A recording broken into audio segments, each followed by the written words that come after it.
A lot of people don't like my comedy. A lot of white people don't like my comedy. A lot of white people say this to me. Hey, Amir. Hey. You get on stage, you make your jokes about white people. You say white people this, white people that. What if I did something like that, huh? What if I got on stage and I said, yeah, black people are like this, Muslims are like that.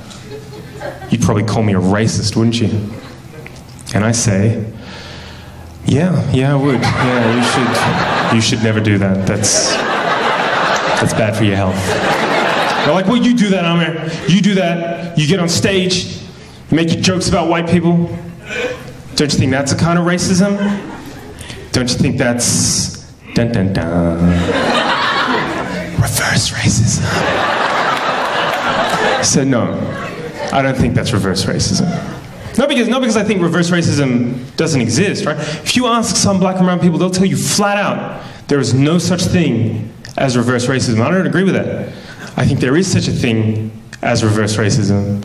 And I could be a reverse racist if I wanted to. All I would need would be a time machine, right? And what I'd do is I'd get in my time machine, I'd go back in time to before Europe colonized the world, right? And I'd convince the leaders of Africa, Asia, the Middle East, Central and South America to invade and colonize Europe, right? Just occupy them, steal their land and resources, set up some kind of, like, I don't know, trans-Asian slave trade where we exported white people to work on giant rice plantations in China. Just ruin Europe over the course of a couple of centuries so all their descendants would want to migrate out and live in the places where black and brown people come from. But of course, in that time, I'd make sure I set up systems that privilege black and brown people at every conceivable social, political, and economic opportunity. White people would never have any hope of real self-determination.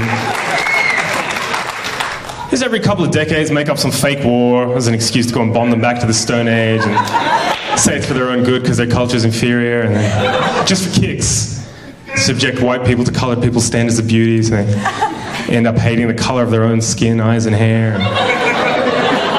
If, after hundreds and hundreds and hundreds of years of that, I got on stage at a comedy show and said, hey, what's the deal with white people? Why can't they dance? That would be reverse racism.